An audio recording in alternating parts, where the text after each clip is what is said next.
Paradise did not rejoice. It grew quiet. Forgiveness had been granted, but forgiveness does not erase consequence.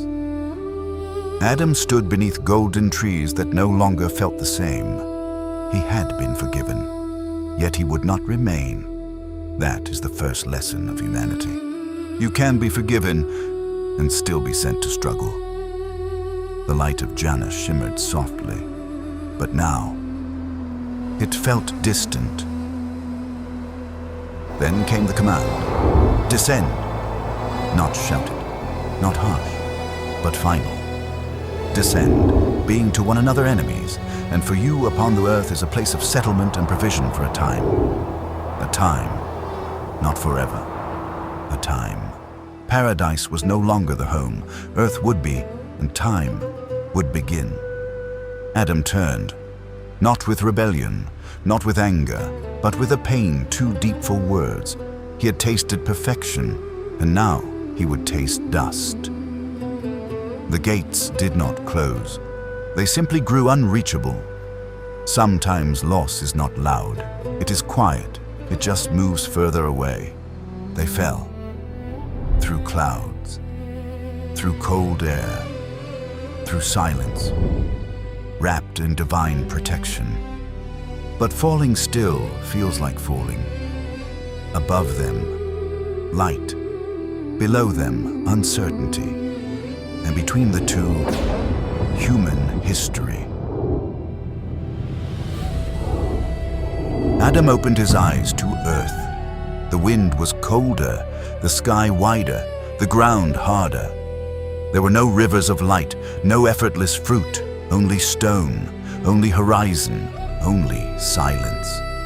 And for the first time, the first human felt alone, not abandoned by Allah, but alone in creation. Hawa was not there. The world was vast. Distance was part of the decree. Adam walked. Days passed. Mountains crossed. Valleys searched. He called out, his voice swallowed by wind. The first longing on earth. The first ache of separation.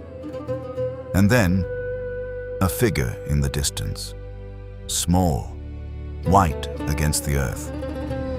40 years. 40 years of longing. 40 years of tears carried by the wind.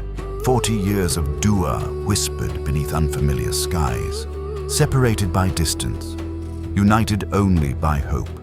Until one destined day, on the blessed plain of Arafat, upon the Mount of Mercy, Jabal al-Rahmah in Makkah, Allah, in His infinite mercy, reunited them. Two souls once parted by a test, now brought together by forgiveness. There, upon that sacred earth, Adam saw her once more. No words were needed, no distance remained, only gratitude, only mercy. Paradise had given freely, earth demanded effort. Hands that once reached for golden branches, now dug into soil, their backs bent, their fingers hardened. This was not punishment, this was purpose. But purpose can still feel heavy. Children were born, laughter returned, hope grew. But the human heart is still tested. Two sons stood before their Lord, and recite to them the story of Adam's two sons in truth. Habil and Qabil, and Allah the Most High decreed a test. Present your offering. Habil chose the finest of his flock, the healthiest, the most beautiful, for he knew Allah deserves the best. But Qabil gave from what he did not value. Dry crops, weak harvest, an offering without heart, and then, from the heavens above, a fire descended. It consumed the sacrifice of Habil and left the offering of Qabil untouched. In that moment, jealousy ignited. I will kill you, he said. But Habil replied with peace. Indeed, Allah only accepts from the righteous. If you raise your hand against me, I shall not raise mine against you. I fear Allah, Lord of all worlds. Yet envy is a flame, and when it is not extinguished, consumes the soul. And so, the first blood was spilled upon the earth. A brother, killed by his own brother. Silence filled the land. The sky bore witness, and Kabil stood, not victorious, but lost. Then Allah sent a sign. A crow descended, scratching the earth, burying another dead crow beneath the soil. And Kabil watched. Woe to me! Am I unable to be like this crow and hide the body of my brother? And he became among the regretful. This was the first crime, the first jealousy, the first murder. A lesson for every generation that would follow, that sincerity raises a person, and envy destroys them, and Allah only accepts from the righteous. Adam saw the grave, the first father, now stood over the first son lost. Paradise had been painful to leave, but this was unbearable. He had lost Jannah once. Now he had lost his child. The wound was deeper, because this loss was permanent. Time did not stop. Children multiplied. Generations spread. Adam watched them grow, watched them argue, watched them forget. He taught them, "You will return to your Lord." But some hearts listened, others hardened. The pain of earth was not just struggle.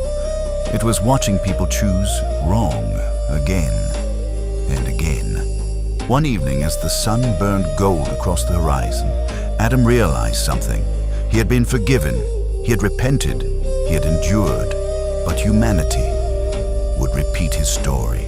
They would slip, they would fall, they would hurt each other, and some would not return.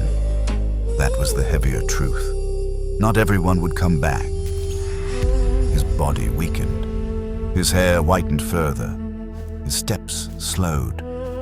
He had lived centuries, seen the first sin, the first murder, the first grave, and he knew this was only the beginning.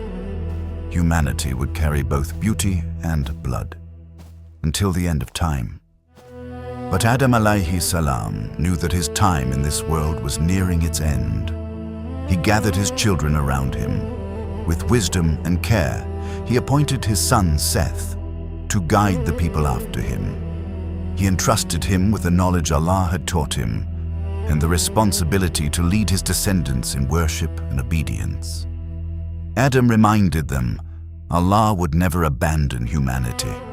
From among them, Allah would continue to raise prophets and messengers, guiding mankind generation after generation.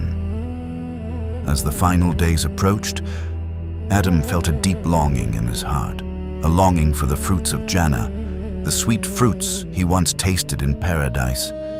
Hearing his wish, his children set out in search of them. But on their journey, they encountered a group unlike any they had seen before, the angels.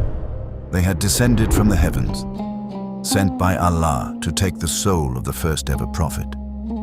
Adam alayhi salam had just saw the angel of death, along with angels carrying shrouds and embalming materials from paradise. His heart became tranquil.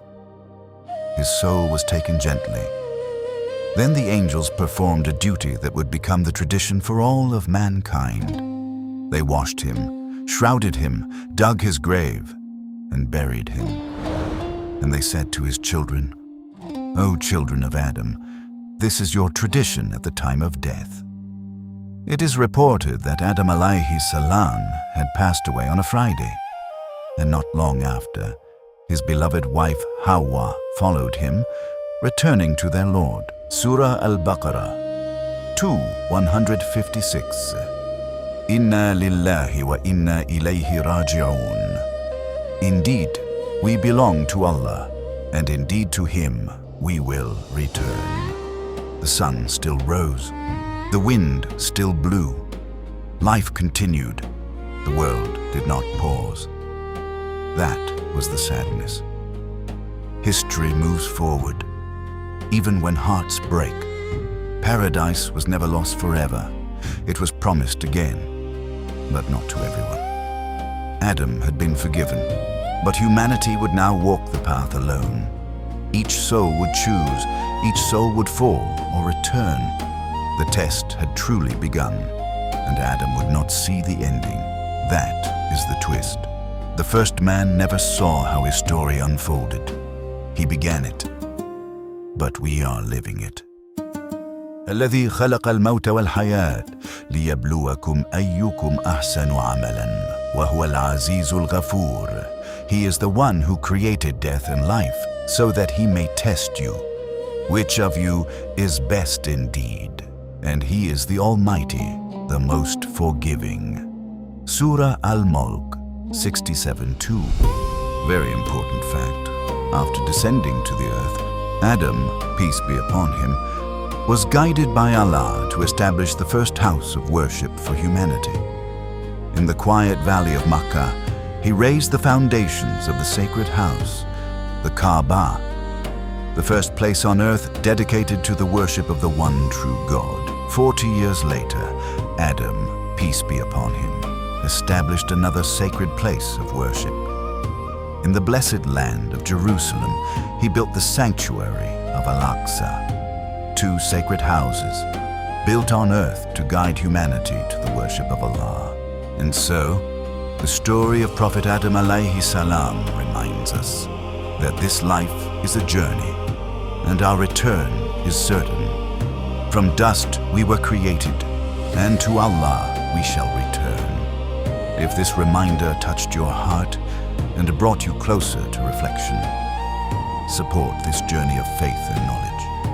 Like, share, and subscribe to Chronicles of Iman. And stay with us as we continue uncovering the stories of the prophets. Episode 2 is next. Catch you in there. Assalamu alaikum wa rahmatullahi wa barakatuhu.